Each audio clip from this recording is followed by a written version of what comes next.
रमैनी 8।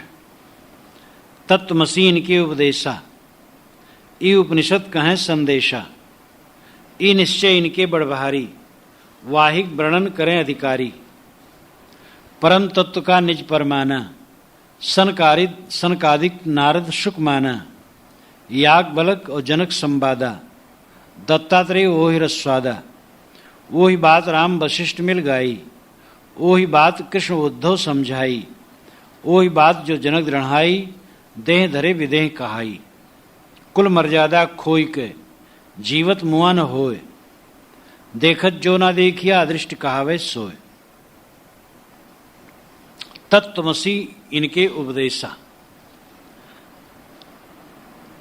तत्वमसी ये पुराना वाक्य है शास्त्रों का। छांदोग्य उपनिषद में उद्दालक ऋषि ने अपने पुत्र श्वेतकेतु को ये उपदेश दिया था। उद्दालक ऋषि का लड़का श्वेतकेतु था जो 12 वर्ष का था, और वो पढ़ता गुनता नहीं था, मस्त होके घूमता था, खाता था, पीता था, अल्हड़। तो उन्होंने एक दिन कहा, बेटा हमारे घर में कोई ब्राह्मण बंधु नहीं रहा। ब्राह्मण बंधु का मतलब है व्यंग, ब्राह्मण का भाई है, ब्राह्मण नहीं। तो ब्राह्मण बंधु हमारे घर में कोई नहीं रहा, और तुम जा करके कहीं गुरु से पढ़ो। उद्दालक स्वयं परम ऋषि थे, लेकिन अपना लड़का, उसको श्रद्धा ही नहीं तो कैसे पढ़ाएं, तो भेज दिए। तो एक ऋषि के पास गया, और अपनी 25 वर्ष की उम्र तक पढ़ा।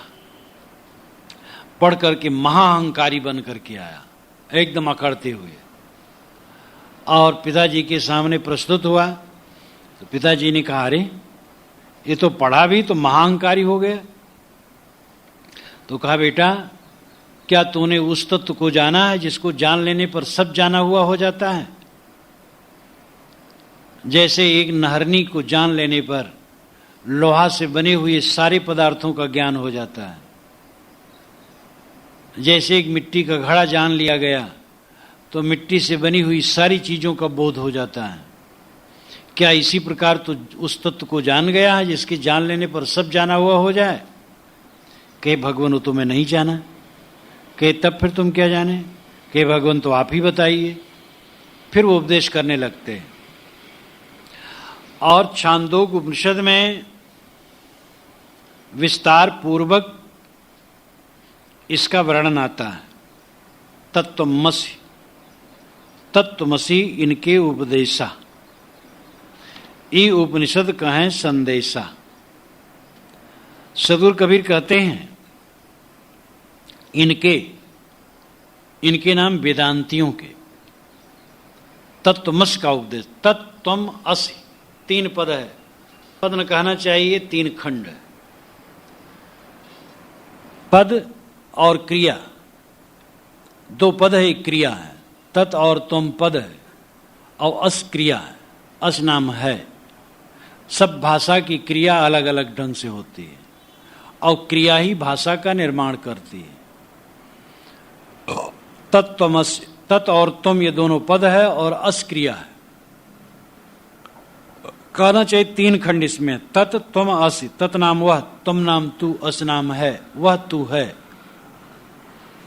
तत्वमस का ही अर्थ होता है वह तू है।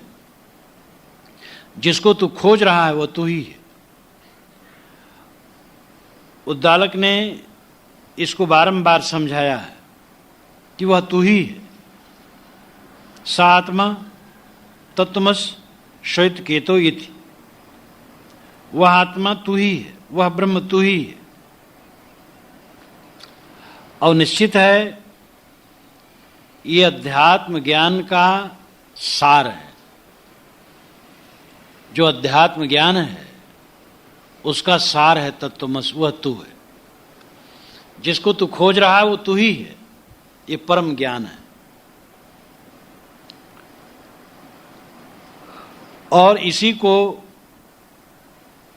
सनत कुमार ने नारद को समझाया है। ये भी छांदोग्य उपनिषद में ही है। यो वही भूमा तत्सुखम नाल्पे सुखमस्ति। भूमा में सुख है, अल्प में सुख नहीं है। और आत्मा ही भूमा है। भूमा नाम महान श्रेष्ठ, जैसे जमीन है भूमि, तो सबकी उत्पत्ति धरती, सब जीवन प्रतिपाल, उत्पत्ति का स्थान, सभी की उत्पत्ति का स्थान धरती और सबका प्रतिपालक भी धरती। तैसे यह जीव, यह आत्मा ही सारे ज्ञान विज्ञान का विकासक है। आत्मा को, जीव को हटा देने पर ज्ञान विज्ञान का स्रोत समाप्त है। इसलिए जीव ही भूमा है, आधार है, आत्मा है, और अपने जीव में, स्वरूप में, अपने आप में लौट आने ही में परम सुख है। हम बाहर जब तक भटकते हैं दुख है, बाहर से लौट आए अपने आप में, बस परम सुख है।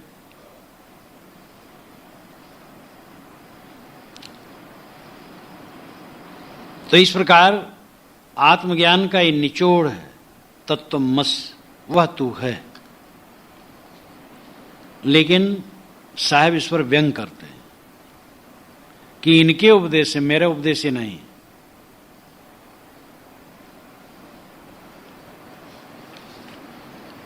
ये निश्चय इनके बड़ भारी, इनके बड़ा भारी निश्चय है कि यही सत्य है। वाहिक वर्णन करें अधिकारी, अधिकारी पात्र देख करके इसी का वर्णन करते हैं, क्योंकि ये उपनिषद का है संदेशा। तत्वमस्य का संदेश उपनिषदें कहती हैं, इसलिए इनको भारी निश्चय है कि तत्वमस ठीक है। वस्तुतः तत्वमस मात्र ठीक है, वह तू है ठीक है, लेकिन इसकी परिभाषा जो आगे करते हैं वो गड़बड़ा जाती है। और उसमें ये कहते हैं कि सब कुछ तू ही है। विश्व में एकात्मकम पश्यन, कृष्ण जी ने उद्धव से कहा श्रीमद् भागवत में, ये 11वें स्कंद में 28वें अध्याय के प्रथम श्लोक में है। विश्व में एकात्मकम पश्य, सारे विश्व को एक देखो, सारा अखिल ब्रह्मांड तुम ही हो, तुम ही चांद हो, तुम ही सूरज हो, तुम ही अनंत विश्व ब्रह्मांड हो, तुमसे अलग कुछ क्या है। योग वाशिष्ठ में बारंबार कहा गया, मैं देह नहीं हूं, देह जड़ है, मैं शुद्ध चैतन्य आत्मा हूं। फिर कहा गया ये देह मुझसे अलग क्या वस्तु है, ये सब मैं ही हूं, ये सब मेरा ही स्वरूप है, ये सारा संसार मेरा स्वरूप है। तेरे में जगत यह, तू है जगत माही, तेरे में जगत में भिन्नता कहाँ रही। भूमि ही ते भाजन अनेक विध नाम रूप, अंत में विचार देख वह एक है मही। जल के तरंग फेन बुदबुदा अनेक भांति, अंत में विचार देख वह जल है सही। जेते महापुरुष सबको सिद्धांत एक, सुंदर अखिल ब्रह्म अंत वेदियों के। ये सुंदरदास जी कहते हैं, तेरे में जगत में भिन्नता कहाँ है। मिट्टी और घड़े में, पानी और तरंग में कहाँ भिन्नता है। ये जगत तेरी तरंग है, सारा संसार तू है। सर्वम खलविदम ब्रह्म, सारा विश्व ब्रह्म है। दूसरे तरफ कहते नेह नानास्ति किंचन, ना इह नाना अस्ति किंचिन, ये इसका पदच्छेद है। नेह नानास्ति किंचन, ना इह नाना अस्ति किंचिन, ये जो नाना है कुछ नहीं है। एक तरफ कहते कुछ नहीं, एक तरफ कहते सर्वम खलविदम ब्रह्म, सब तू ही है। तो ये उलझी हुई बातें हैं। अहमेवेदम सर्वम, अहम एव इदम सर्वम, यह सब मैं ही हूं, ये सारा विश्व ब्रह्मांड मैं ही हूं। इस प्रकार उलट करके बताया जाता है। मैं सबका साक्षी हूं, सबसे भिन्न हूं, ऐसा कहा जाता है। फिर कहा जाता है अहम एव इदम सर्वम, ये सब मैं ही हूं। इस प्रकार गोलमाल हो जाता है। कोई रस्सी बटे दाहिनी, दो हाथ, फिर दो हाथ बाईं बटे, फिर दाहिनी बटे, फिर बाईं बटे, तो ऐंठोगे वो जाबा हो जाएगा। अंग्रेज गवर्नमेंट के ज़माने में जब बेगारी ली जाती थी तो एक व्यक्ति ने बताया था कि हमारे जमींदार ने कहा पिटुआ दिया और कहा ले जाओ रस्सी बटो। वर्षा समय था, कहा जब जब अवसर पाते रहो रस्सी बटो। एक खाट बीनने भर का रस्सी तुम्हें बटना है, बट के देना है मुझे। पिटुआ दे दिया। तो कहता था मैं कुछ दहनी भरता था उसमें, कुछ बाई भरता था। तो भर करके जब उनको दिया और ऐठने लगे तो गोल हो गया। तो बहुत गाली दिए और उन्होंने कहा अब उसको कभी नहीं देना है ऐसा काम। तो उसने कहा मैं यही चाहता था कि मुझे न दें। भारत आजाद होने पर था, उसको साहस हो गया था, नहीं तो इतने पर तो चमड़ी उधेड़ दी जाती। भारत आजाद हुआ तब से बेगारी बंद हो गई। तो दिन भर चावल और भूसी अलग अलग किया जाए और शाम को मिला दिया जाए, तो क्या मतलब है? तत्वमस विचार करने वाले यही करते हैं। वह तू है, प्रकृति से भिन्न तो शुद्ध आत्मा है, और फिर अंत में कह देते तू ही सब कुछ है। सारा गुण गोबर कर देते हैं। परम तत्व का निज परमाना, सनकादिक नारद शुक माना। परम तत्व, श्रेष्ठ तत्व, सर्वोच्च तत्व, सर्वोच्च सत्यता, ब्रह्म, यह निस्वरूप है। ब्रह्म कहना कोई बुरा नहीं। ब्रह्म नाम श्रेष्ठ, ब्रह्मात्मा है, जीव है। जीवो ब्रह्मयु ना परा है, वेदांत भी कहता है जीव ब्रह्म ही है, दूसरा नहीं। लेकिन इस परम तत्व का जो प्रमाण माना, वो तत्वमस कह करके फिर जड़ चेतन एक मान लिया। सनकादिक नारद शुक माना। सनकादिक से अभिप्राय है सनक, सनंदन, सनातन, सनत कुमार। चार भाइयों को सनकादिक कह करके व्यक्त किया जाता है। नारद और शुक, शुकदेव मुनि, इन सब ने यही माना कि मैं ब्रह्म हूं और ये सारा जगत मेरा स्वरूप है। याग बलक और जनक संवादा, दत्तात्रेय वही रस्वादा। याग बलक और जनक का इसमें संवाद हुआ है। ये बृहदारण्यक उपनिषद में आता है। याग बलक ने जनक को आत्मा का बोध दिया। दत्तात्रेय वो ही रस्वादा। दत्तात्रेय जी श्रीमद् भागवत में जहां अपने 24 गुरुओं का वर्णन किया है या उनके गुरुओं का वर्णन किया गया है, वहां पर इनके ब्रह्म ज्ञान का भी वर्णन है। वही बात राम वशिष्ठ में लगाई। योग वाशिष्ठ नाम का एक ग्रंथ है जिसमें 32,000 श्लोक हैं, बहुत बृहद ग्रंथ है, और ये माना जाता है 8वीं-9वीं शताब्दी में बना। लेकिन सारे ग्रंथों को, संस्कृत के ग्रंथों को व्यास वशिष्ठ पुराने नाम दे करके प्राचीनता सिद्ध करने की चेष्टा की जाती है। उसमें श्री राम के मन में वैराग उत्पन्न कराया गया। 16 वर्ष की उम्र उनको वैराग हुआ और उनका शरीर पीला पड़ गया था। एकांत बैठे बैठे सोचते रहते थे। कोई पुरोहित और राजा उनके सामने जाता था तो धिक्कारते थे, ये त्रिशम फंसा हुआ है, और सूखते चले जा रहे थे, पीले होते चले जा रहे थे। तब दशरथ को संदेश मिला। दशरथ आए, कहे बेटा क्या हुआ? ये भी लोगों को कल्पना होने लगी, शादी कर दी जाए, बच्चा जवान हो गया है, कहीं स्त्री के लिए तो नहीं कल्पना कर रहा है। तो बेटा क्या मामला है, क्यों इतना दुखी हो? तब राम का प्रवचन है वैराग का। दशरथ ने कहा बहुत बढ़िया, तो केवल वैराग से काम नहीं बनता, बोध की भी जरूरत है। और सदगुरु वशिष्ठ बैठे हैं, उनके पास जाओ, बोध प्राप्त करो। तब वशिष्ठ आते हैं और वे आत्मज्ञान देते हैं, पुरुषार्थ पर जोर देते हैं। वैराग प्रकरण तो श्री राम का प्रवचन है, छोटा प्रकरण, बहुत बढ़िया है। और वशिष्ठ का पुरुषार्थ प्रयत्न प्रकरण उसके पीछे प्रवचन चलता, फिर पूरे ग्रंथ में चलता है उन्हीं का।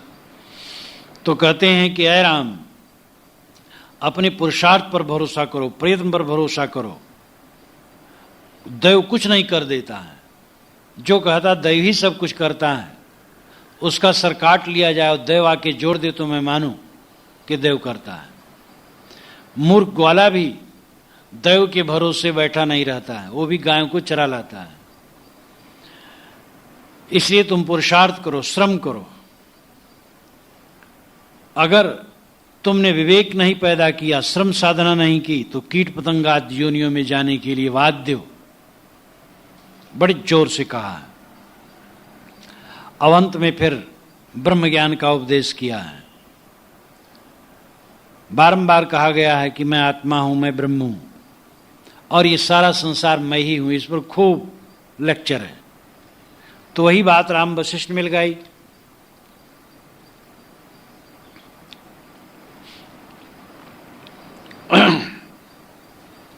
योग वासिष्ठ में उसी अद्वैतवाद की बात, जड़ चेतन अभिन्न बात की बात राम और वशिष्ठ मिलकर के भी गाए। वही बात कृष्ण उद्धव समझाई। श्रीमद् भागवत में श्री कृष्ण ने उद्धव को जो बात समझाई, इसी पर चर्चा है। एक ब्रह्म है, वह मैं हूं। ये जगत सब कुछ मैं ही हूं। आगे चल करके तो ये भी कहा गया कि जगत है ही नहीं। स्वामी शंकराचार्य ने तो यही रखा। आगे चल करके स्वामी शंकराचार्य इसके मुख्य हो गए। उपनिषदों का अर्थ तो अपने ढंग से उन्होंने लगाया, लेकिन जो उपनिषद में नहीं है उन्होंने कल्पना की।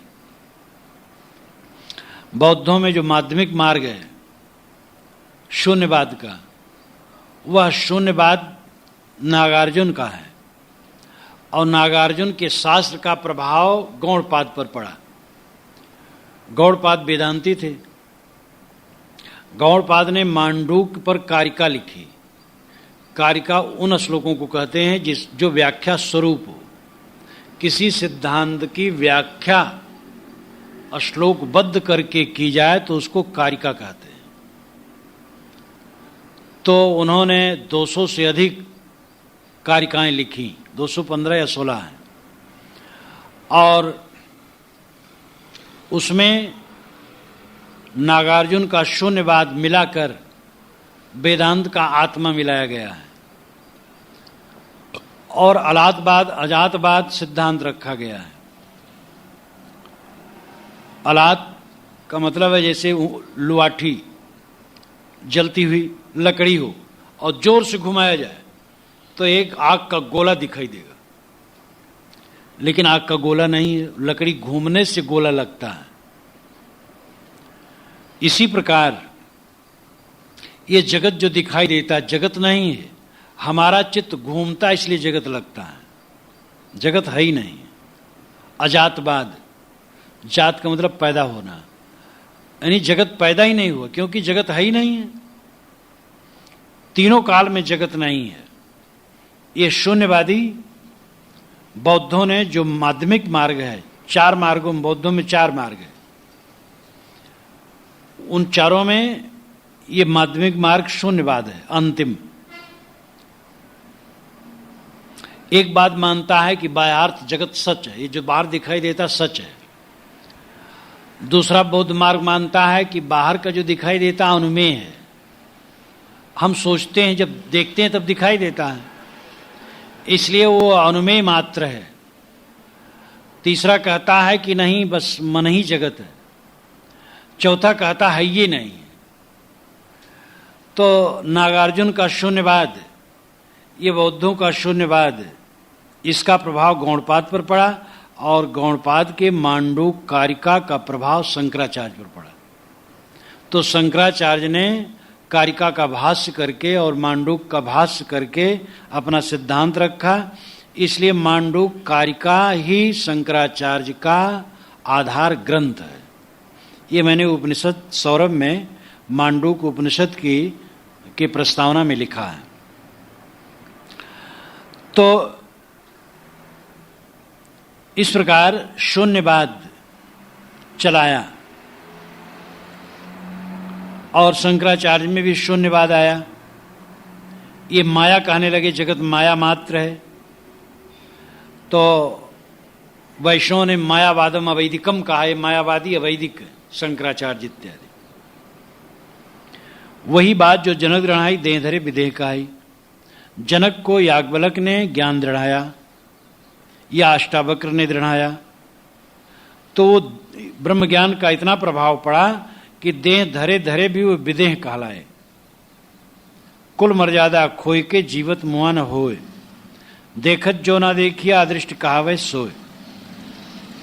साहब कहते कुल की मर्यादा खो देने से कोई जीते जी मुआ नहीं हो सकता है। मतलब जो ये समझ ले कि शारीरिक नाम रूप कुल मर्यादा ये शारीरिक है, भौतिक है, मैं आत्मा शुद्ध ब्रह्म हूं, तो क्या ऐसा जान लेने से वो जीते जीते मुर्दा हो जाएगा? दुनिया का आभास नहीं रहेगा। देखत जो ना देखिए अदृष्ट कहावे सोए। जो देखते हुए भी ना देखे वो अदृष्ट है, नेत्रहीन है। जो वास्तविकता पर पर्दा डाले नेत्रहीन है। इसलिए ज्ञान का अतिरेक नहीं होना चाहिए। झूठा आदर्श से कोई फायदा नहीं है, वास्तविकता का बोध होना चाहिए। साहब ये रमैनी कह करके ये बताना चाहते हैं कि तत्वम सब तो ठीक है, वह तू है। जिसको मैं खोज रहा हूं वो मैं स्वयं हूं, लेकिन मैं सारा विश्व ब्रह्मांड हूं, ये गलत बात है।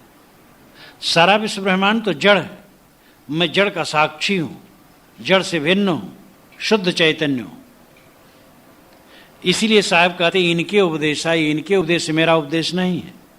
ई निश्चय इनके बड़ भारी, ये व्यंग, और व्यंग का सारा जोर बड़ भारी पर पड़ता है। ये निश्चय इनके बड़ भारी, बड़ा भारी निश्चय है कि सारा संसार मैं ही हूं।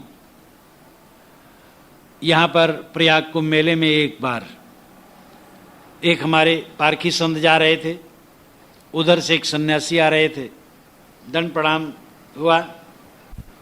कहे स्वामी जी आप कहाँ रहते हैं? तो खड़े हो गए। कहाँ रहते हैं? ये पूछो, मैं कहाँ नहीं रहता हूं, मैं सर्वत्र हूं। अब जो कहते हैं मैं सर्वत्र हूं, वे अपने शिष्यों को चिट्ठी लिखते हैं समाचार जानने के लिए। पीठ के पीछे क्या है नहीं जानते हैं। उनके ओंठ के ऊपर जो मूछ के बाल हैं उसको नहीं जानते कितने हैं, और सर्वत्र हैं, सब कुछ सर्वज्ञ है। तो केवल शब्द, ओंठ का ज्ञान, खाली जबान का ज्ञान, ये किस काम का? ज्ञान वह है जो निर्भ्रांत हो, सच हो। ब्रह्मज्ञानियों ने 7 भूमिकाओं को माना है। कल्याण की 7 भूमिकाएं हैं। योग वासिष्ठ के उत्पत्ति प्रकरण के 118वें सर्ग में इसका वर्णन है। शुभेच्छा, विचारणा, तनुमानसा, सत्वापत्ति, असंशक्ति, पदार्थ भावना और तुर्यगा, ये 7 अवस्थाएं हैं कल्याण की, क्रमिक विकास है। शुभेच्छा प्रथम अवस्था है। मोक्ष के इच्छा पूर्वक शास्त्र और गुरु की वाणियों का पठन मनन करना। मोक्ष की इच्छा हुई, गुरु के शरण में गए, शास्त्र इत्यादि का पठन मनन करते हैं, ये शुभेच्छा अवस्था में पहुंच गए। दूसरी अवस्था विचारणा, सदाचार में प्रवृत्त होना। तीसरी अवस्था है तनुमानसा, अनासक्त रहना, निधिध्यासन करना, गहराई से आत्मचिंतन करना, ये तनुमानसा है। चौथी सत्वापत्ति है, आत्माकार वृत्ति रखना सत्वापत्ति है। 5वीं असंशक्ति है, समाधि में आरूढ़ होना, असंशक्ति अवस्था है। उसके पश्चात पदार्था भावना है, 6ठी। कहते इस अवस्था में जब साधक जाता है तो गाढ़ी सुषुप्ति के समान उसकी स्थिति रहती है। अब गाढ़ी सुषुप्ति वाले को भी कोई जगाता है तो जग जाता है। इसलिए पदार्था भावना में वो गाड़ी सुषुप्त के समान रहता है, लेकिन कोई हिलाए डुलाए तो जग जाता है। सातवीं भूमिका तुर्यगा है, उसमें पहुंच करके जगाने पर भी नहीं जगता है, एकदम बेभान हो जाता है और जड़मूड़ अवस्था हो जाती है और उसको कुछ खबर संसार का नहीं रहता है। ये योग वाशिष्ठ में 7 भूमिकाएं मानी गई। पहले की जो 5 है वो विवेक पूर्वक है। गुरु की शरण में जा करके सदग्रंथों का अध्ययन करना, पठन पाठन करना, शुभेच्छा, ठीक है। विचारणा, सदाचार में प्रवृत्त होना, तन्मानसा अनासक्त रहना, निधिध्यासन करना, ठीक है। सत्वापत्ति, आत्माकार वृत्ति। आत्माकार वृत्ति का मतलब है मैं अविनाशी शुद्ध चैतन्य हूं, इस भावाकार वृत्ति में स्थिर होना। और 5वीं असंशक्ति अवस्था, समाधि में आरूढ़ होना, संकल्पों को शून्य करके स्थित होना। ये सब विवेक पूर्वक है। आगे चल करके इनकी जो पदार्था भावना है, वहां पहुंच करके गाढ़ी नींद हो जाती है, एकदम प्रगाढ़ निद्रा हर समय रहती है। कोई जगाए तो जग जाता है बस। ये अतिशयोक्ति है। और महाअतिशयोक्ति है तुर्यगा। वहां पहुंच करके कुछ पता ही नहीं रहता और जगाने पर भी नहीं जग पाता है। मानो ब्रह्म ज्ञान क्लोरोफार्म है जो सुंघा दिया जाता है और फिर आदमी अचेत हो जाता है। तुर्यगा का नाम लिए बिना मांडूक उपनिषद में उस अवस्था का वर्णन किया गया है। न अंतः प्रज्ञम, न बहिष्प्रज्ञम, न उभयतः प्रज्ञम, न प्रज्ञानगरम, न प्रज्ञम, न प्रज्ञम, अव्यवहार मग्राह में लक्षण मचिंत मप्रदेश मेकात्म प्रत्ययसारम प्रपंचोपशमम शांतम शिवम अद्वैतम चतुर्थम मन्यन्ते सात्मा साविज्ञया। वह न अंतर्प्रज्ञ होता है, न बहिर्प्रज्ञ होता है, न भीतर जानता है, न बाहर जानता है, न दोनों तरह से जानता है, न अप्रज्ञ होता है, न प्रज्ञ होता है, न ज्ञानी होता है, न अज्ञानी होता है। वो अव्यवहार होता है, अग्राह्य होता है, अलक्षण होता है, अचिंत होता है, उसका उपदेश नहीं हो सकता है। एक आत्म प्रत्ययसारम, एक आत्म सत्ता मात्र होता है। एक आत्म प्रत्ययसारम यानी आत्म अस्तित्व मात्र होता है। प्रपंचोपशमम, सारे प्रपंचों का उपशमन होता है। शांतम, शांत होता है। शिवम, कल्याणमय होता है। अद्वैतम, असंग, अकेला होता है। चतुर्थम मन्यन्ते स आत्मा स विज्ञेया। ये आत्मा को जानने के लिए चौथी जगह है। पहली जगह जागृत है, दूसरी जगह स्वप्न है, तीसरी जगह सुषुप्ति है, चौथी जगह ये है। अब यहां पर प्रपंच उपशमन बताया गया, अकेला बताया गया, शिव बताया गया, एक आत्म प्रत्ययसार बताया गया, लेकिन बदहवासी नहीं बताई गई।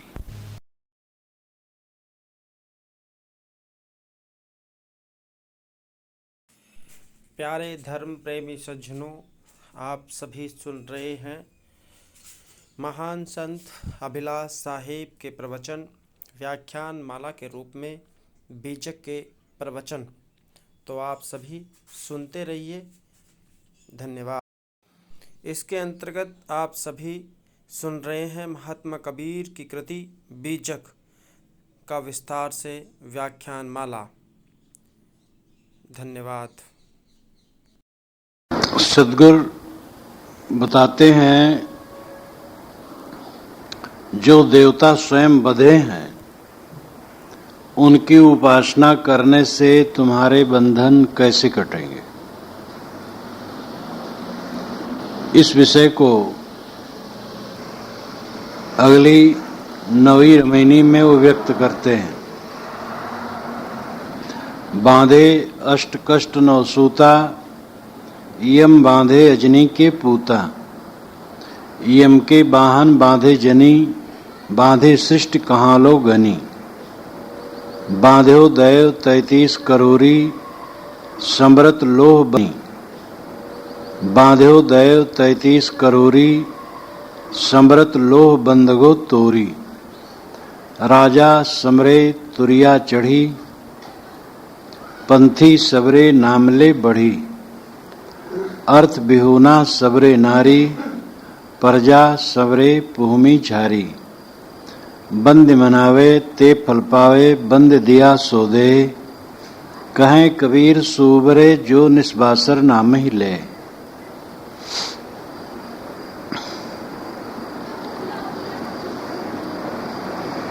सदुर कहते हैं बांधे अष्ट कष्ट 9 सूता।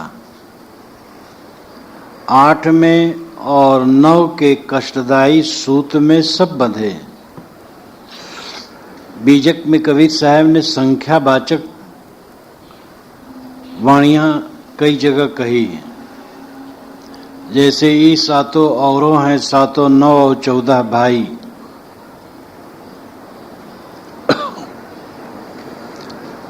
संख्यावाचक में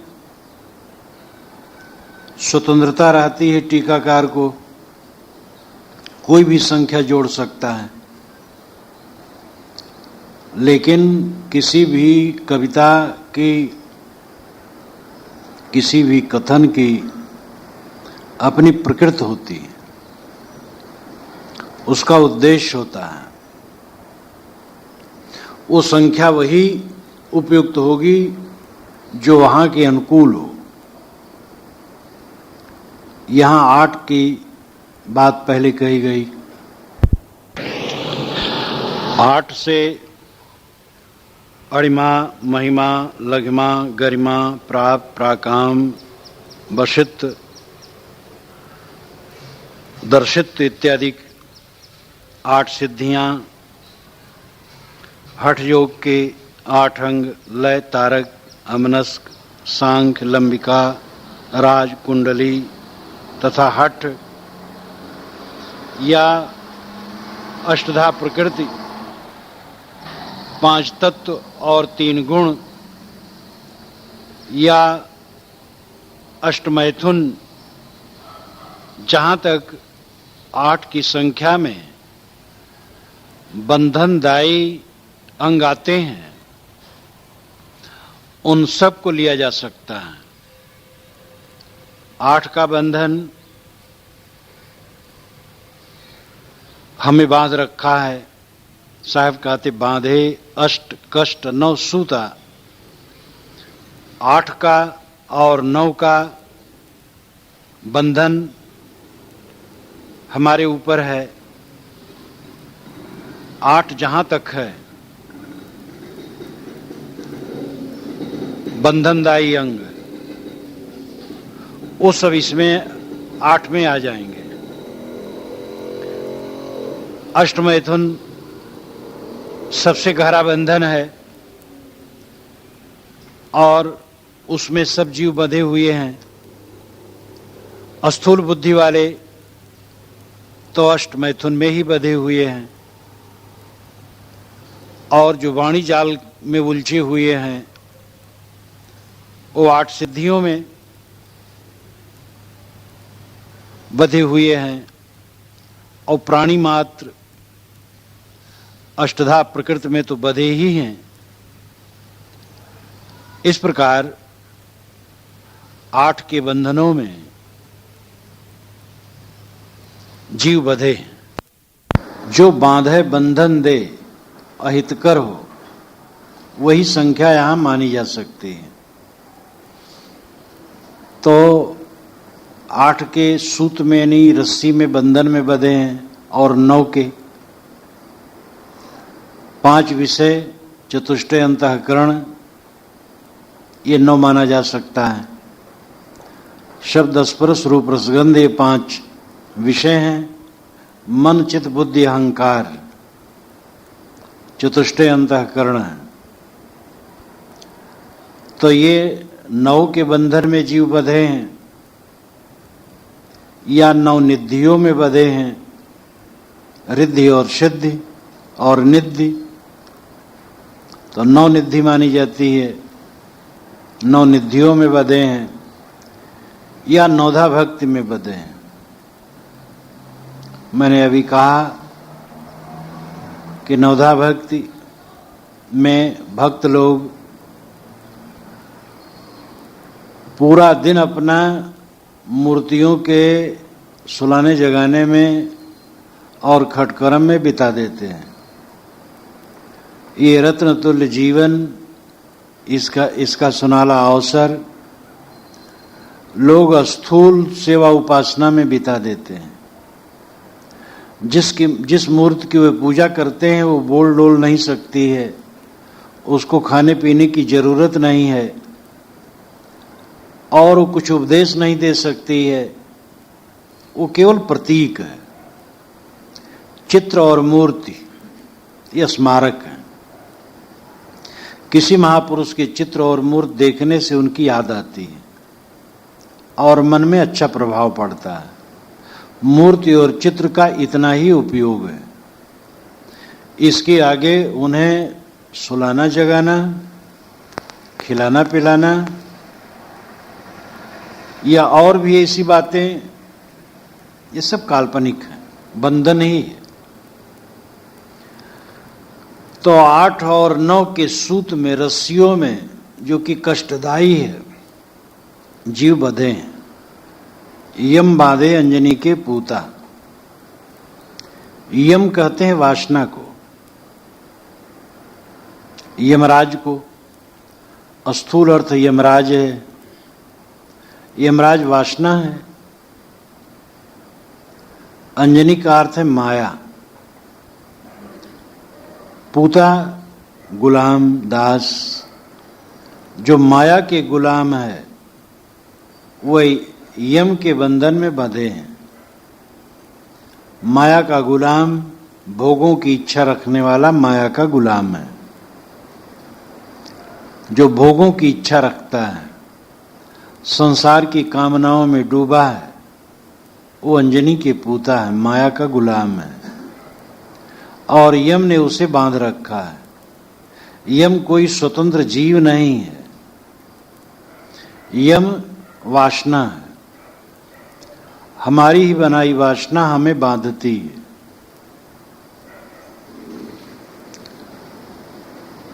हम किसी प्रकार की आदत बना लेते हैं।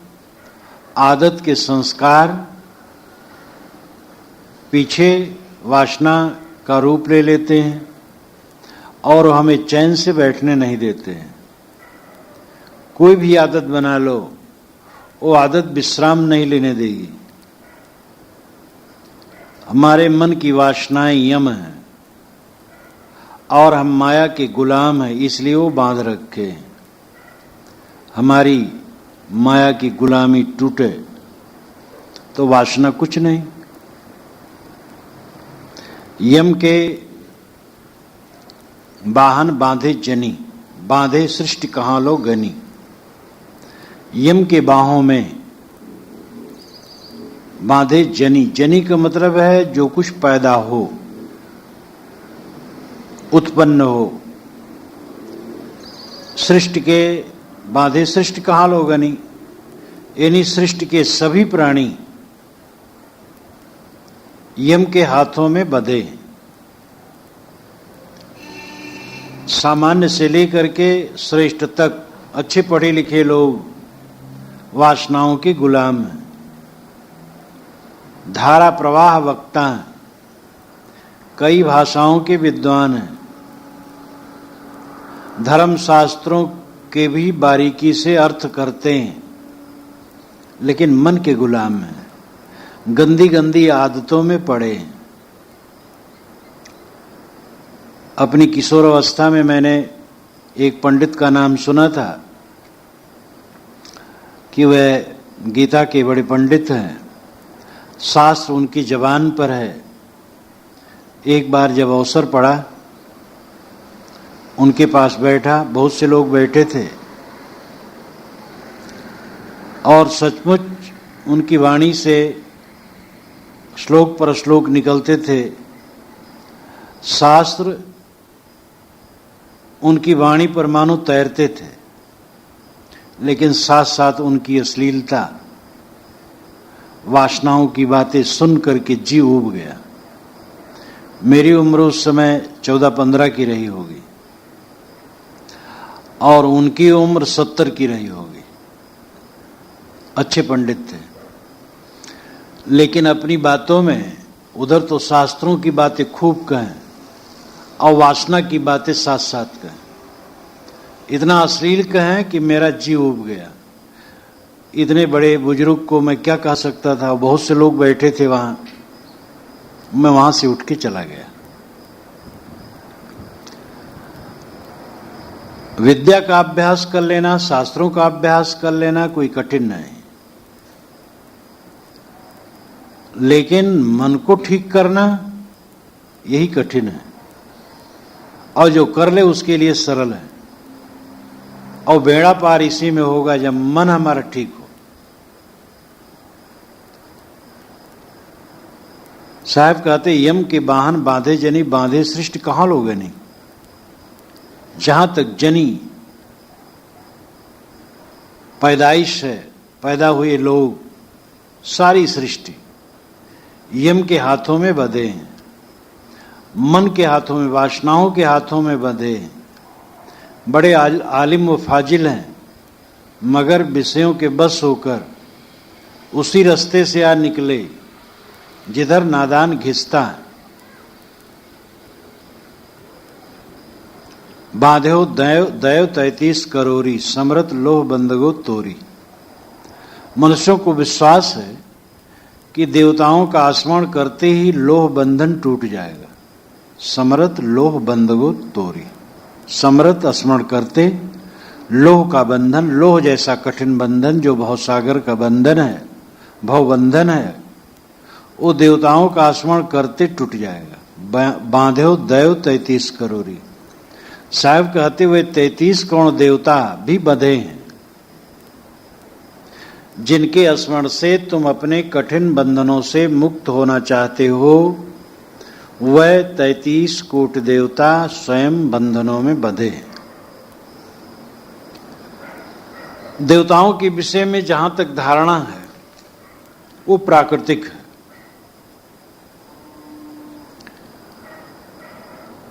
पुराने ग्रंथों में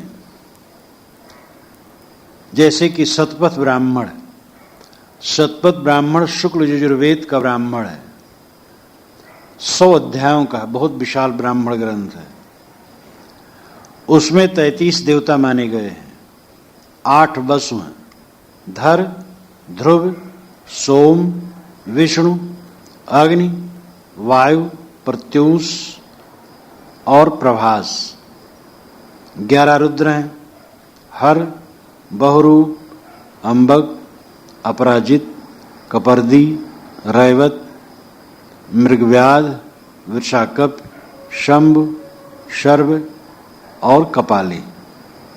12 आदित्य हैं, धाता, अर्जमा, मित्र, वरुण, इंद्र, विवस्वान, पूषा, क्रतु, अंश, भग, त्वष्टा और विष्णु। इसके बाद इंद्र और प्रजापति। ये 33 सब होते हैं। बृहदारण्यक उपनिषद के अनुसार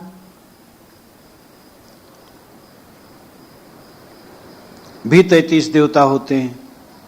अग्नि, पृथ्वी, वायु, अंतरिक्ष, सूर्य, देवलोक, चंद्रमा और नक्षत्रगण, ये 8 वसु हैं।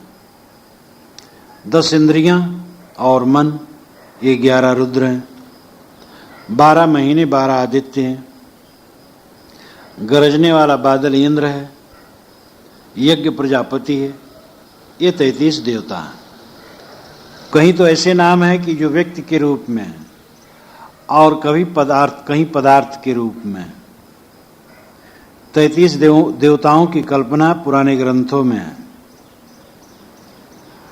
और इसमें एक एक देवता के पीछे 99,99,999 की संख्या बढ़ाकर 33 कोटि देवता की कल्पना कर ली गई। निश्चित है पहले जमाने में देवता का अर्थ होता था चमकने वाला। वेदों में जहां तक आया है उसका अर्थ यही, देवता नाम चमकने वाला, चांद, सितारे। आगे चल करके देवताओं का व्यक्तिकरण किया गया, वे व्यक्ति के रूप में। लेकिन देवताओं का जो चित्रण है पुराणों में, उनके आचरण काफी शिथिल है। जो बड़े बड़े देवता हैं, ब्रह्मा, विष्णु, शंकर, उनके ही आचरण शिथिल बताए गए।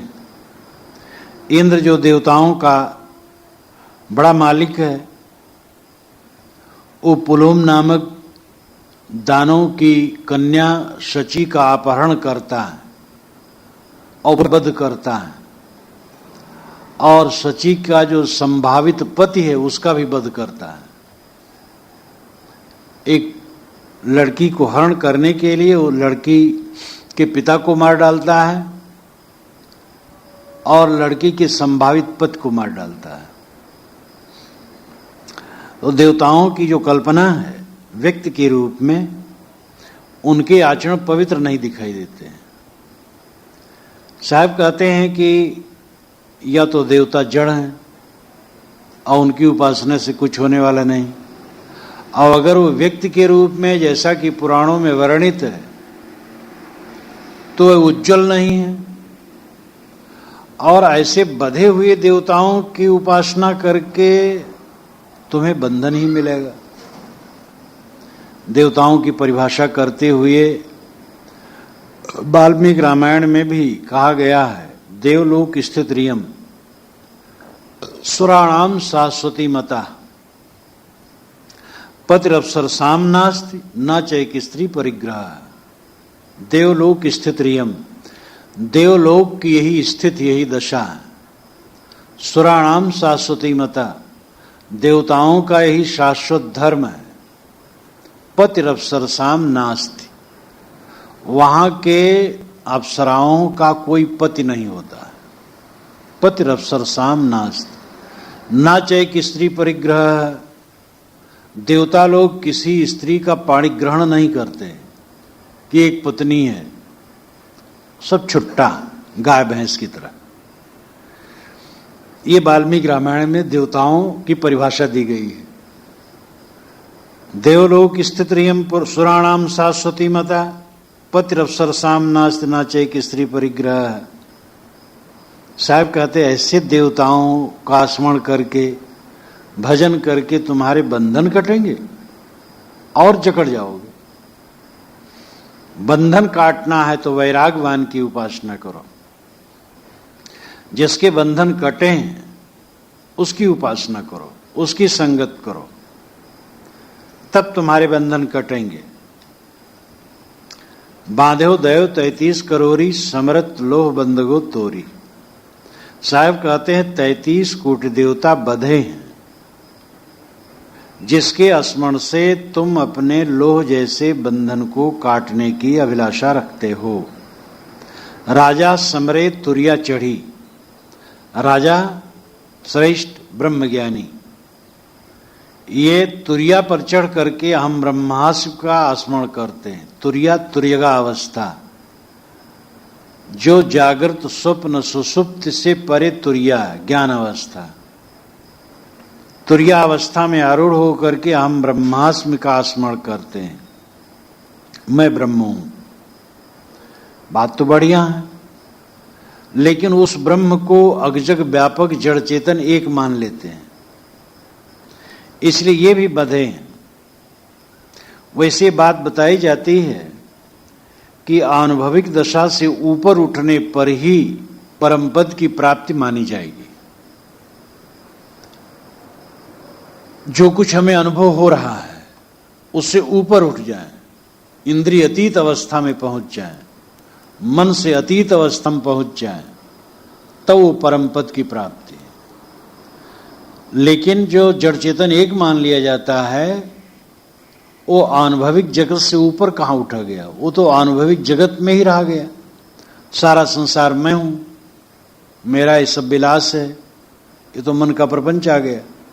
जब संकल्प शून्य होकर के अपने आप स्वरूप में स्थित हो गया, विचार शांत हो गए और अपने स्वरूप में स्थित हो गया, ये अनुभविक दशा से ऊपर उठना है। यानी जो कुछ विषयों का अनुभव हो रहा है उससे ऊपर हो गया। लेकिन जड़ चेतन एक मान लेना मानते हैं, अनुभविक दशा से ऊपर उठना है। साहब कहते ये भी बंधन है। पंथी समरे नाम ले बढ़ी, पंथी नाम संप्रदायी, नाना संप्रदाय के लोग नाना प्रकार के नाम जपादि करके वे अपने मार्ग में आगे बढ़ते हैं और समझते हैं कि यही हमारा परम साधन है। ठीक है, कोई नाम जप बुरा नहीं है, लेकिन नाम जप मात्र अंतिम नहीं है। नामी को पहचानो, कौन सबका नामकरण करता है, अपने को समझो। अर्थ बिहुना सबरे नारी, प्रजा सबरे भूमि झारी। साहब कहते ऐसा भी मत है जो लोग अपने को नारी मानते हैं, पत्नी। हिंदू परंपरा में रसिक संप्रदाय में माना जाता है कि मैं नारी हूं और परमात्मा मेरा पति है। इस्लाम परंपरा में माना जाता है मैं पुरुष हूं और ईश्वर मेरी पत्नी है। वे कहते हैं स्त्री के प्रति स्वाभाविक आकर्षण होता है। अगर हम खुदा को स्त्री माने तो उसके लिए स्वाभाविक आकर्षण होगा, इसलिए अच्छा है। हिंदू लोग कहते हैं कि नहीं, हम पत्नी हैं, परमात्मा पति है। ये रसिक संप्रदाय वेदों में, शास्त्रों में, उपनिषदों में इसकी कहीं गंध नहीं। एक कृष्ण उपासना के बाद चली और उन्हीं की देखा देखी राम उपासना वालों ने भी स्वीकार लिया। सखी संप्रदाय बाकायदे है। पुरुष होकर के दाढ़ी मूछ घुटा लेते हैं, बाल रखते हैं, सिंदूर टिकुली और खूब गहना पहनते, साड़ी ब्लाउज पहनते हैं और स्त्री के समान मटका मटका के बात करते हैं। एक महीने में लाल कपड़ा रंग करके अधोद्वार में लपेटते, रजस्वला बनते हैं। समय से बच्चा पैदा करते हैं, बच्चा तो पैदा नहीं होता। वो एक छोटे से बट्टे में कपड़ा लपेट लेते हैं, बच्चा पैदा हुआ। तुम खिलाओ, हम खिलाएं, सखी लोग खिलाती हैं, बच्चा पैदा हुआ। ये सब अभद्र व्यवहार। कबीर साहब ने इसका खंडन किया है। लोग न समझ करके, विद्वान लोग इस बात को न समझ करके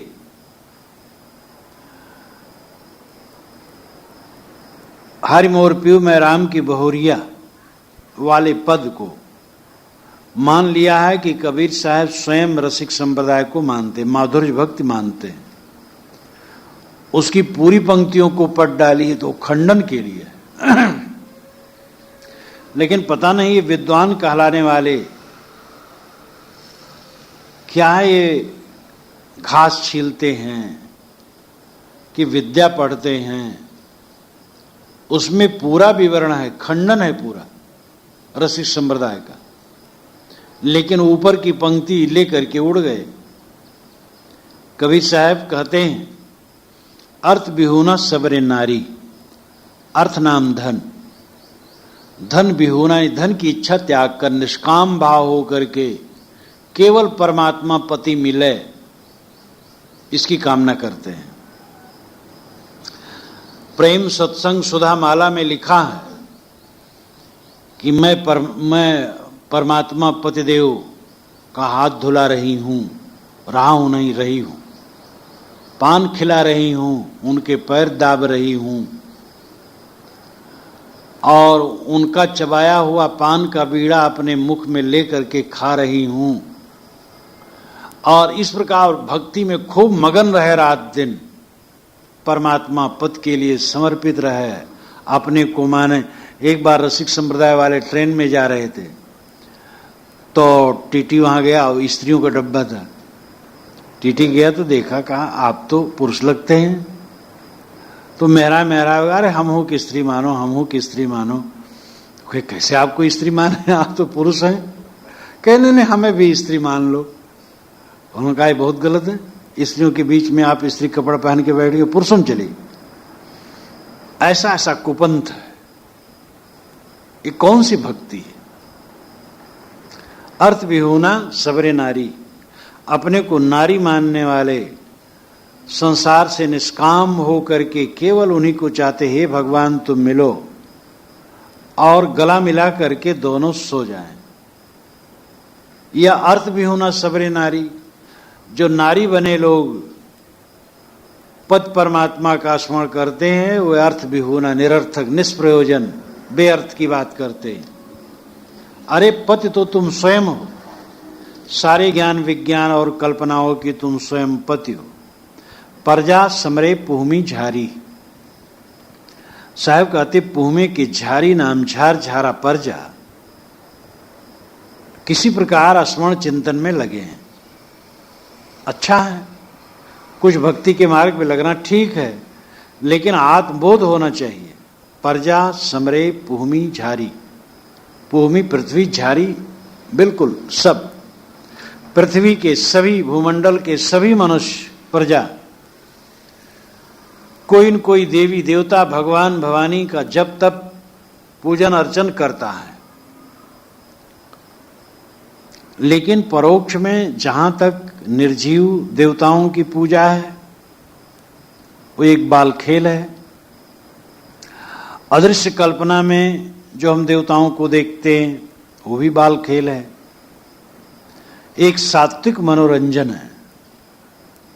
और शुरुआत अगर कोई ऐसा किया कोई बुरा नहीं, लेकिन यथार्थ ज्ञानी पुरुष के पास जाना चाहिए। और जो सबका पति है, सबका मालिक है, वो हृदय निवासी जीव है, चेतन है, जो सारे ज्ञान विज्ञान का कर्ता है, जो देवी देवताओं की भी कल्पना करता है। उस कल्पक साक्षी दृष्टा मनता बोधा का बोध होना चाहिए, अपने स्वरूप का बोध होना चाहिए। बंद मनावे ते फल पावे, बंद दिया सो दे। बंदी का अर्थ है बंधन और बंदी का अर्थ है वंदना। ये दोनों ढंग से इसका अर्थ हो सकता है, दोनों किया गया है। बंद बनावे ते फल पावे, जो बंधे लोग हैं उनको जो मनाएगा, प्रार्थना करेगा, ते फल पाए, वही फल पाएगा, बंधन पाएगा। जो बंधे हुए की वंदना करेगा बंधने तो पाएगा। रागी भोगी आदमी की उपासना करेगा, वैराग कैसे होगा? बंध दिया सो दे, जो बंधन में है वो बंधन देगा। जिसके जीवन में ही बंधन है वो ज्ञान की बात कैसे बताएगा? या बंद मनावे ते फल पावे, जो ऐसे देवी देवताओं की या मालिक की वंदना करेगा वही मोक्ष फल पाएगा। बंद दिया सो दे, क्योंकि जिसने बंधन दिया है वही मोक्ष भी देगा। ये गाते भी लोग हैं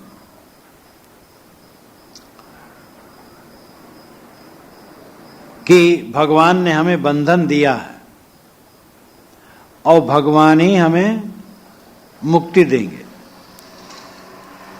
हे प्रभु, तू ही ने ये माया जाल मेरे ऊपर डाल दिया है और तू ही इस माया जाल से मुझे छुड़ा सकता है। तो इस प्रकार भगवान ने बंधन दिया और भगवान को स्मरण करने से ही मुक्ति दे देगा। कहें कबीर सुबरे जो निस्वासर नाम ही ले।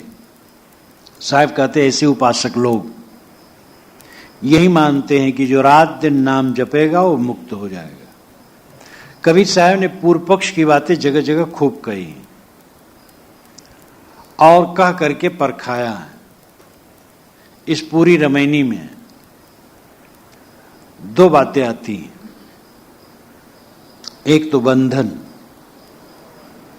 बंधन में बंधे हुए जो देवी देवता हैं उन्हीं की उपासना से जो तुम चाहते हो हमारे बंधन टूट जाएं, ये गलत है, नहीं टूटेगा। बंधन है वासना, बंधन है मोह, बंधन है आसक्ति। अपने स्वरूप के अलावा जो कुछ बाहर है उसका राग बंधन है और उसी में सब जीव अपने स्वरूप को भूल करके बंधे हैं। तो बंधन मन का मोह है, पहली बात। दूसरी बात, जो बंधनों से छूटना चाहते हैं लोग, वह ऐसे लोगों की उपासना करते हैं जो स्वयं बंधन में बंधे हैं। अगर कल्याण चाहते हो तो ऐसे की उपासना करो। ते साहेब के लागहु साथा दो दुख मेट के हो सुनाता। पूरा साहेब से ये सब विध पूरा होए। जहां धीर गंभीर अति निश्चल तहां उठ मिलो कबीरा।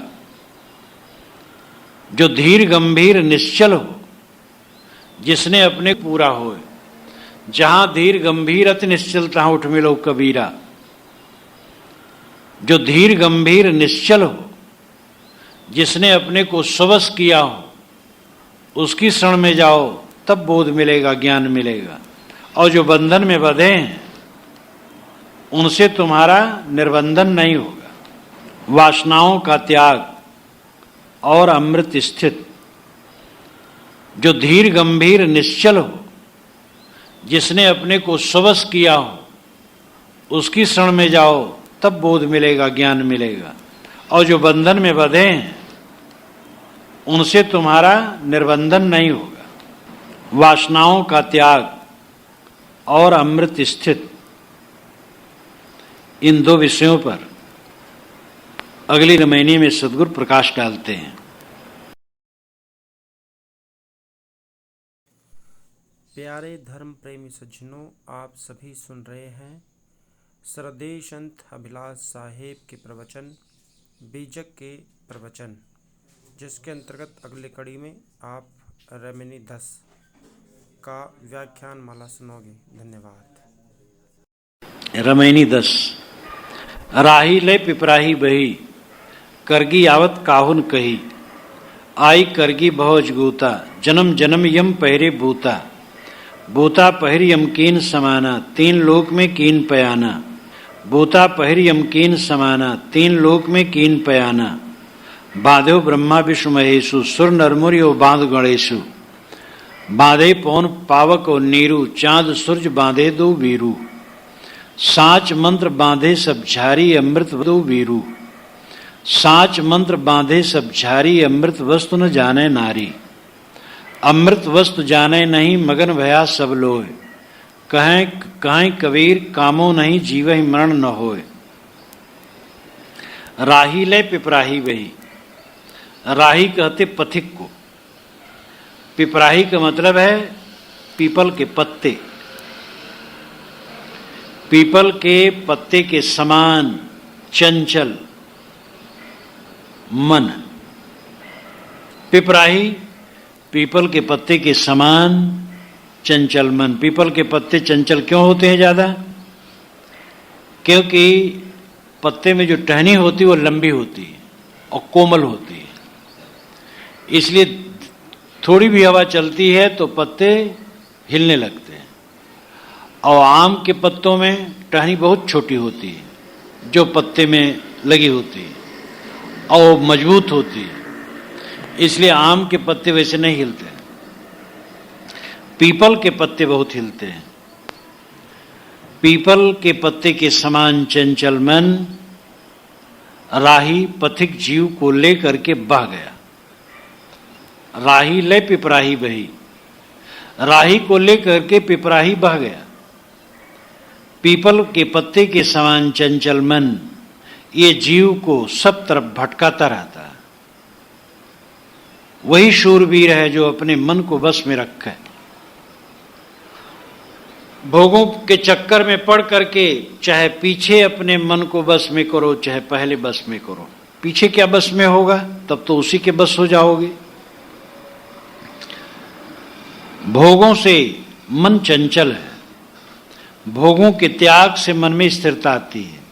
भोगों का त्याग हो फिर वासना का भी त्याग हो। अस्थूल भोग त्याग देने पर भी जब तक उसका राग नहीं मिटता है तब तक चंचलता नहीं मिटती। अस्थूल भोग का त्याग हो और राग का त्याग हो। अस्थूल भोग का त्याग तो जल्दी हो जाता है, प्रतिज्ञा कर लो छोड़ दो। और राग का त्याग करने में समय लगेगा।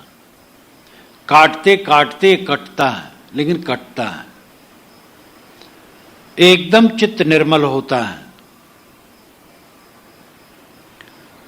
तो ये जन्म मरण के प्रवाह में बहते हुए पथिक जीव को पीपल पत्ते के समान चंचल मन ले करके बह गया। अलंकार को हटा करके अर्थ हुआ ये चंचल मन जीव को निरंतर भटका रहा। करगी आवत काहुन कही, किसी ने नहीं कहा कि ये करगी आ रही है। करगी का अर्थ माया है। करगी का अर्थ बाढ़ भी किया जाता है। हाथ से बनाए हुए बंधन करगी, कर से जो ग्रहण किया गया। जैसे भी हो, करगी का अर्थ माया है। जहां पर कुछ बुझव्वल रूप में है वहां भिन्न शब्द अर्थ में लाने में स्वतंत्रता रहती है, लेकिन यह समझना चाहिए कि उस शब्द की प्रकृति क्या है और उसमें लेखक कहना क्या चाहता है। अगर ये ध्यान में रखे तो अर्थ गूढ़ नहीं है, कहीं भी गूढ़ नहीं। अब जहां अपने मत को बैठाने के लिए जबरदस्ती की जाती है वो गलत है। तो करगी आवत काहुन कही, किसी ने नहीं कहा है करगी आ रही है, यानी माया आ रही है, बंधन आ रहा है। माया मोह में सब हर्ष है।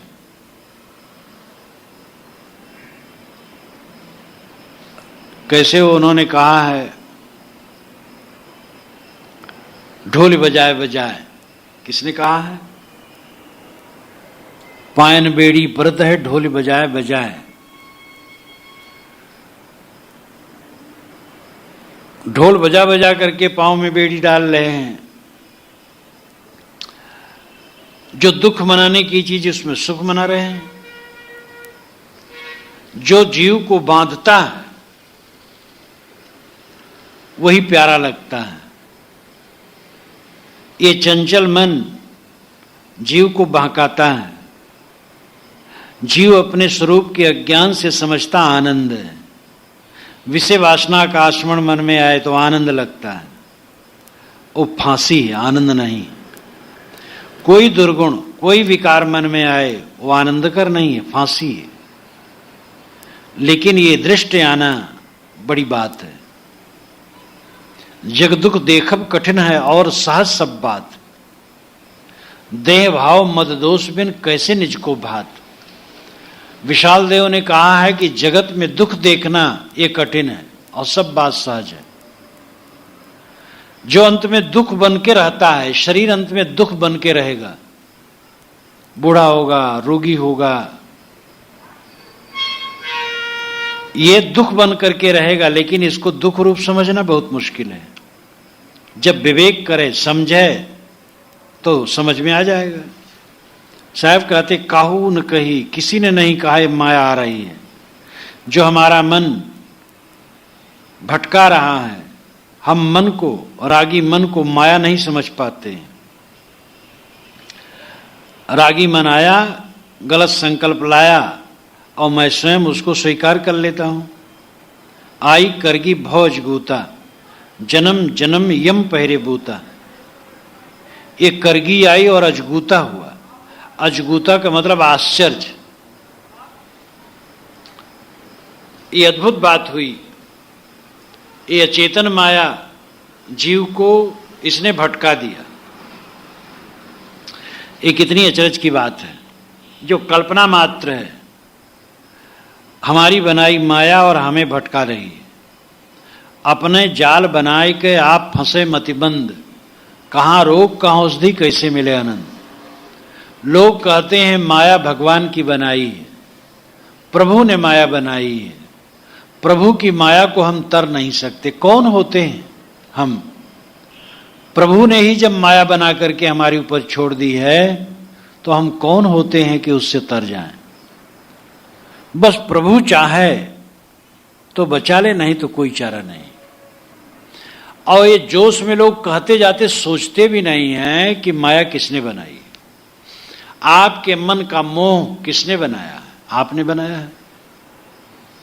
किस प्रभु ने बनाया? अपने मन का कूड़ा कचरा हमने इकट्ठा किया। हमारे मन की भ्रांत, अविवेक, अध्यास, अज्ञान, ये हमारे मन की माया है। तो जो भास मात्र है, कल्पना मात्र है, वो माया आई और आश्चर्य हुआ कि जीव को उसने बांध लिया। मतलब हम स्वयं अपने स्वरूप को भूल भूल कर दुनिया की वस्तुओं में रागवान बन करके अपने को बांध लिए। जन्म जन्म यम पहरे बूता, जन्म जन्म से यम ने बूता साहस का बख्तर पहन करके मुझे भटकाया। यम का मतलब वासना, मन। ये मन जन्म जन्मांतर से बूता पहन करके, बूता का मतलब बल, साहस, वह वासना का बल, अज्ञान का बल धारण करके हमें जन्म जन्मांतर से भटका रहा है। मतलब मन हमारा बलवान हो गया, हम कमजोर बन गए। माग माग वो राजा होएगा, तू दाता तेह देत। वो मांग मांग करके राजा बन गया और मैं दे दे करके भिखार बन गया। मन जैसा कहा वैसे मैं चला और उसने सारी दुर्गत मेरी करवाई। अभी भी होश में नहीं। होश में आओ, जागो, मन के गुलाम मत बनो। बूता पहिर यमकीन समाना, तीन लोक में कीन पयाना। यम ने बूता पहन करके समाना, समाया, सभी प्राणियों में समाया है। यम मन, बूता साहस, बल, अध्यास का बल, मोह का बल, अज्ञान का बल धारण करके मन रूपी यम सब में समाया। तीन लोक में कीन पयाना, ये तीनों लोक में पयान किया। पयान किया नम जाना। तीन लोक मतलब सतरजतम, तीनों गुणों से संबलित जीव मन के गुलाम हैं।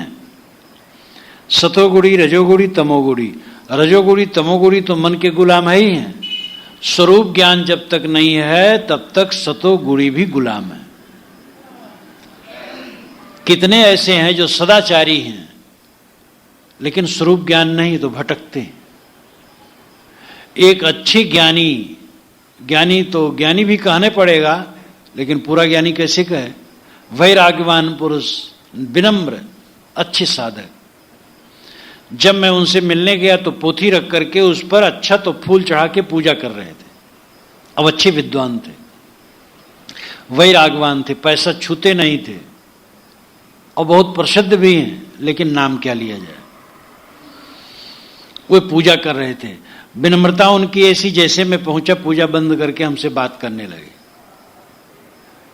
लेकिन वो पोथी की पूजा कर रहे हैं। पोथी में चीज पढ़ना चाहिए, बात क्या है, और सारा सार निर्णय करके सार को लेना चाहिए।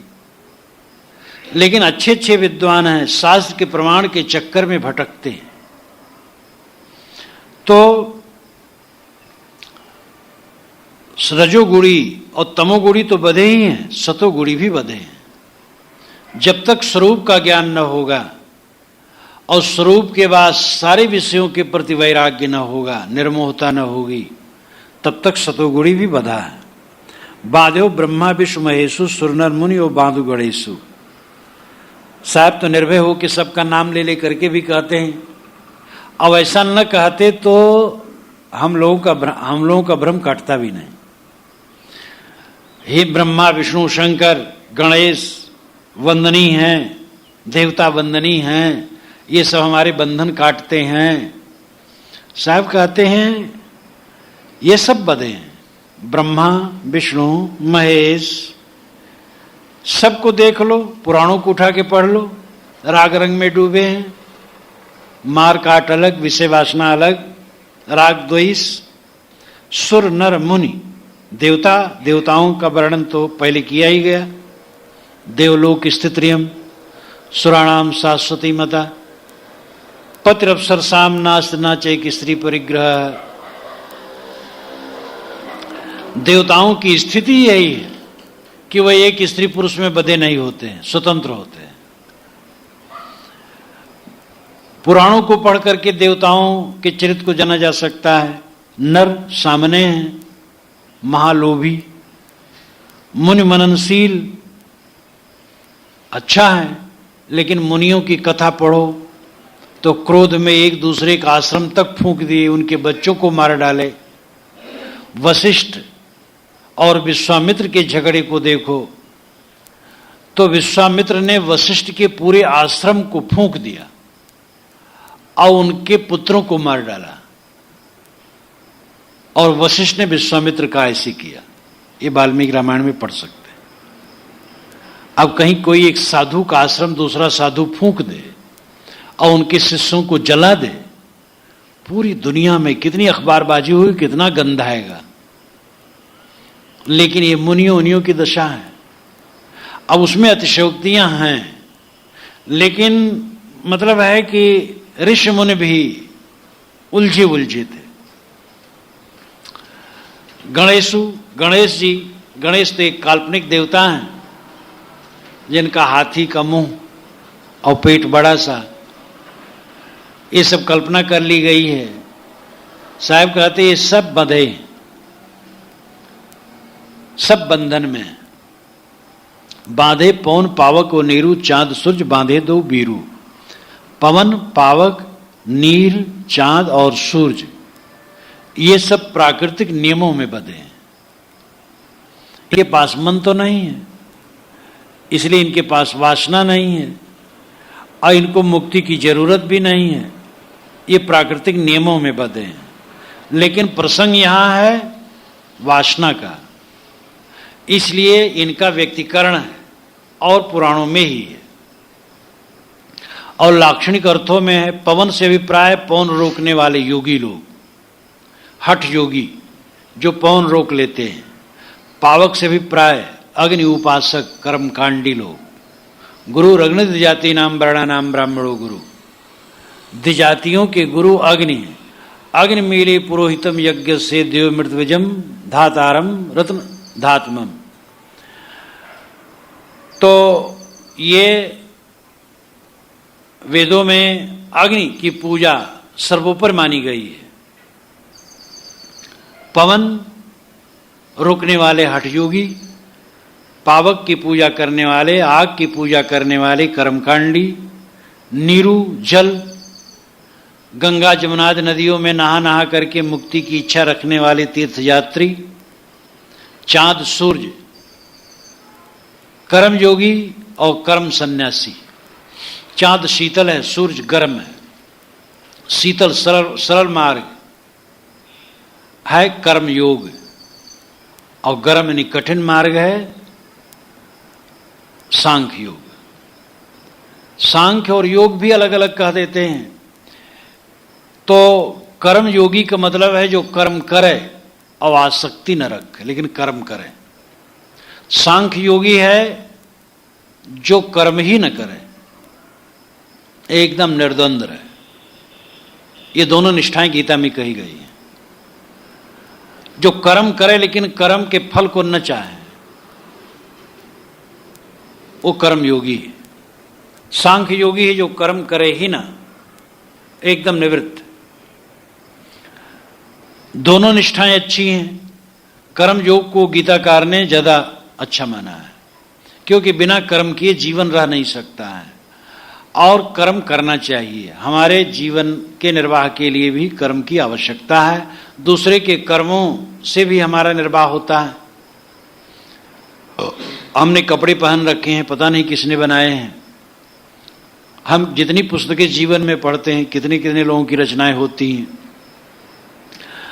तो हमें भी कुछ करना चाहिए जो दूसरे के लिए हितकर हो। लेकिन ऐसा ज्ञानी जो ऐसी अवस्था में पहुंच गया जहां कुछ वो नहीं करता है, और अगर सही है तो उसके द्वारा भी बहुतों का हित है। उसका आदर्श मात्र अत्यंत प्रेरणाप्रद है, और वो कम नहीं करता, न करके बहुत कुछ करता है। लेकिन अगर स्वरूप बोध नहीं, आत्मबोध नहीं, तो ये सिर्फ बधे हैं। इतनी ऊंची अवस्था में पहुंच करके बोध बिना भटकाव है। जहां पर जड़ और चेतन का विवेक नहीं, स्व और पर का बोध नहीं, बड़े आलिम व फाजिल हैं, मगर विषयों के बस होकर उसी रास्ते से आ निकले जिधर नादान घिसता है। बड़े विद्वान हैं, लेकिन संसारी जैसे बह रहे हैं वैसे बह रहे हैं, तो बेकार है। लेकिन कोई जाहिदे हमराह का मैं जाहिदे गुमराह का मैं किस तरह हमराह हूं। वह कहे अल्लाह है, मैं कहूं अल्लाह हूं। कोई जाहिद है, परहेजगार है, त्यागी है, लेकिन गुमराह है, भटका है, तो उसका साथी कैसे बनो। तो दोनों के लिए वचन है। जो विद्वान तो हैं लेकिन आचरणहीन है, वो बदे ही हैं। लेकिन जो परहेजगार हैं, त्यागी हैं, लेकिन गुमराह हैं, भटके हैं, बोध नहीं है, तो वो भी बदे हैं। इसलिए वैराग की जरूरत है, किंतु बोध की भी जरूरत है। जब तक बोध न होगा ठहराव कहां होगा। बोध न होने से कहीं कोई जड़ चेतन एक मान करके उसमें भ्रांत है, कहीं अपना लक्ष्य अलग मान करके भ्रांत है। इसलिए बोध की भी जरूरत है। सांच मंत्र बांधे सब झारी, अमृत वस्तु न जाने नारी। सांच मंत्र बांधे सब झारी। साहब कहते हैं कि सत्य को मंत्र ने बांध लिया है। मननात् मंत्र, मनन से जो सिद्ध हो मंत्र है, विवेक मंत्र है और एक कल्याणकारी है। लेकिन मंत्र ही ने बांध दिया। मंत्र इतनी पुस्तकें हैं, वाणी है, सब मंत्र है, मनन से बने हैं। लेकिन पुस्तकों में इतना उलझा हुआ विचार आ गया है कि वो बंधन बन गए हैं। शास्त्र प्रमाण का मोह इतना प्रबल है कि उसको काटना सहज नहीं है। यद्यपि एक दूसरे के शास्त्र को लोग नहीं मानते, वैदिक कुरान को नहीं मानेंगे, कुरान वाले वेद को नहीं मानेंगे, बाइबल वाले उन दोनों को नहीं मानेंगे, ये दोनों बाइबल वालों को नहीं मानेंगे, उनके वचन को नहीं मानेंगे। सांख्यवादी वेदांत का प्रमाण नहीं मानेंगे, वेदांती सांख्य का प्रमाण नहीं मानेंगे। तो वैसे तो अपने ढंग से काटते तो हैं दूसरे के मतों को, लेकिन निष्पक्ष होकर के अपना शास्त्र हो, दूसरे का शास्त्र हो, चाहे जिसका शास्त्र हो, नीर छीर विवेक करना शास्त्रों में जरूरी है। ये नहीं दूसरे की पुस्तक पर तो हम विचार कर लिए और अपने पुस्तक पर विचार नहीं करते हैं। सब पर विचार होना चाहिए। गोस्वामी जी ने बहराइच में जो जाते हैं एक पीर के कब्र पर पूजा करने और रिद्धि सिद्धि प्राप्त करने, उसके लिए उन्होंने व्यंग किया है दोहावली में। लही आंख कब आंधरे, बांझ पूत कब ले आए, कब कोढ़ी काया लही जग बहराइच जाए। संसार के लोग बहराइच जाते हैं, वो पीर के कब्र पर पूजा चढ़ा करके कोढ़ी को आंख मिलती है, कोढ़ी को काया मिलती है, अंधे को आंख मिलती है, निपुत्री को पुत्र मिलता है। गोस्वामी जी कहते किस अंधे ने आंख पाई, किस कोढ़ी ने काया पाई, किस निपुत्री ने पुत्री पाई, सब अंधविश्वास है। लेकिन जब वे अयोध्या की बात कहते हैं तो कहते हैं चारि खानि जग जीव अपारा, अवध तजेतन नहीं संसार। चारों खानी के जगत जीव अयोध्या में शरीर छोड़ दें तो फिर नहीं आएंगे जन्म में, वो मुक्त हो जाएंगे। तो पीर के विषय में जब कहे तो पारखी हो गए गोस्वामी जी, अयोध्या के विषय में, बहराइच के विषय में कहे तो पारखी हो गए, अयोध्या के विषय में कहे तो पारख छोड़ दी। तो पारख सर्वत्र रहे जब, तब विवेक। इसलिए सांच मंत्र बांधे, सांच सत्य आत्मा को ये मंत्र ने, शास्त्रों की वाणियों ने बांध लिया। शास्त्र प्रमाण का व्यामोह इतना जटिल हो गया कि विवेक विचार लोग छोड़ दिए। अमृत वस्तु न जाने नारी, जो अपने को नारी मानते हो अमृत वस्तु नहीं समझ सकते हैं। अभी माधुर्य भक्त की बात की गई थी। माधुर्य भक्ति वाले अपने को नारी मानते हैं, ईश्वर को पति मानते हैं। और सूफी संत अपने को पति और ईश्वर को पत्नी मानते हैं। लेकिन साहब तो हिंदू परंपरा को लेके बात कहते हैं। वे कहते हैं अपने को नारी मानने वाले वे अमृत वस्तु नहीं समझते हैं। अमृत वस्तु जाने नहीं मगन भया सब लोए, कहां कबीर कामो नहीं जीव ही मरण न होए। लोग अमृत वस्तु नहीं जानते हैं और विष में ही मग्न है। मृत में आ उपसर्ग करके अमृत शब्द बना है। मृत कहते हैं मरे हुए को, मृत कहते हैं जड़ को, उसमें आ उपसर्ग कर दिया गया तो बन गया अमृत। उसका अर्थ हो गया चेतन, जो मरा हुआ ना हो, चेतन। तो अमृत का अर्थ ही है चेतन। अमृत वस्तु जाने नहीं। लोग चेतन वस्तु को नहीं जानते, स्वरूप को नहीं समझते। मगन भया सब लोग, सब लोग विषय वासना ही में मगन है। स्थूल बुद्धि वाले विषय वासना में मग्न हैं, सूक्ष्म बुद्धि वाले परोक्ष कल्पना में मग्न हैं। जो विषय भोग छोड़े परोक्ष कल्पना में पड़ गए, बाहर भगवान खोज रहे हैं, बाहर देवताओं को टटोल करके उनसे अपने काम लेना चाहते हैं। कहें कबीर कामो नहीं जीव ही मरण न होए। साहब कहते हैं कामो नहीं और जीव ही मरण न होए, ये दो बातें। जीव का मरण नहीं होता है और जीव में कामना मल नहीं है। तुम निष्काम हो जाओ। व्यवहार और सिद्धांत दोनों बातें। व्यवहार सिद्धांत यह है कि जीव का मरण नहीं होता, व्यवहार है कि निष्काम हो जाओ। जीव अमृत है, लेकिन व्यवहार में अमृत हो तब अमृत है, नित्य क्या अमृत है। जीव का मरण नहीं होता है, यह तो सिद्धांत हुआ। लेकिन जब कामना की निवृत्ति हो तब तुम्हारा मरण नहीं होगा, जन्म मरण से ऊपर उठोगे। आत्मा अमृत है और निष्काम होना अमृत है। आत्मा अमृत है, ये सिद्धांत है। निष्काम होना अमृत है, ये व्यवहार है। जब व्यवहार में आएगा तब सिद्धांत काम करेगा। जब हमारा चित्त दुनिया से निष्काम हो जाएगा तब उस अमृत स्वरूप में स्थित होगी। इसलिए साहब बहुत प्रपंच काटते हैं ऊपर, और उन प्रपंचों को काट करके अंतिम में बात बताते हैं। शुरू से इस रामायणी में यही कहे कि ये प्रपंची जीव, ये बहेतु मन जीव को लेकर के बहा और भटकाता रहा।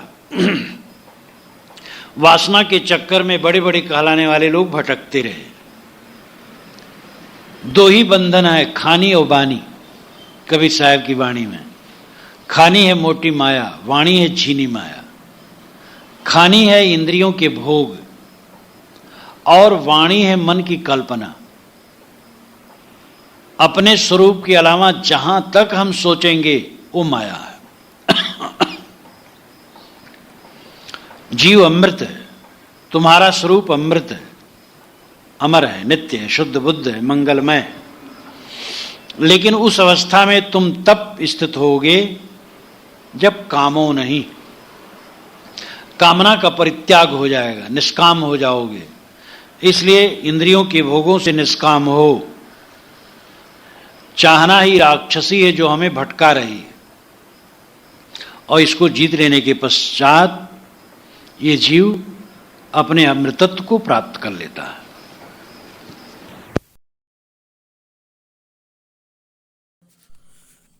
प्यारे धर्म प्रेमी सज्जनों, आप सभी सुन रहे हैं श्रद्धेय संत अभिलाष साहेब द्वारा व्याख्यान माला के रूप में बीजक। इसके अंतर्गत हमने रेमेनी 10, 9 और 8 का व्याख्यान सुना। इसी प्रकार आप सभी सुनते रहिए महासुरेखा हिंदी धाम पर श्रद्धेय संत अभिलाष साहेब के प्रवचन, यानी कि बीजक के प्रवचन, जो आपके जीवन को यथार्थमय और वास्तविक धरातल पर जीने के लिए प्रयासरत हैं। इन प्रवचनों के माध्यम से आप मानवीय समाज में, मानवीय धरा पर मानवता को स्थापित कर सकते हैं। श्रद्धेय संत अभिलाष साहेब इसी कृत्य को परिपूर्ण रूप से करने में सार्थक सिद्ध हुए, जिन्होंने बीजक के माध्यम से जन जन में संचेतना फैलाने का कार्य किया। अगली कड़ी में हम सुनेंगे बीजक के प्रवचन, जिसमें रमणी 11 और रमणी 12 का व्याख्यान माला के रूप में प्रस्तुतिकरण किया जाएगा महान सुरेखा हिंदी धाम पर। महान सुरेखा हिंदी धाम को आप सभी लाइक, शेयर और सब्सक्राइब करें और बीजक के प्रवचन सुनते रहिए। श्रद्धेय संत अभिलाष साहिब के द्वारा। बीजक महात्मा कबीर की एक शानदार कृति है, जिसके माध्यम से महात्मा कबीर ने जीवन में जन संचेतना उत्पन्न की, लोगों में मानवीय भाव पैदा किए और पाखंड, अंधविश्वास, कुरीतियों का विनाश किया। तो महान पारकी संत श्रद्धेय अभिलाष साहिब बीजक के माध्यम से अपने प्रवचन प्रसारित कर रहे हैं महान सुरेखा हिंदी धाम पर। आप सभी का महान सुरेखा हिंदी धाम पर बहुत बहुत अभिनंदन, धन्यवाद, शुक्रिया।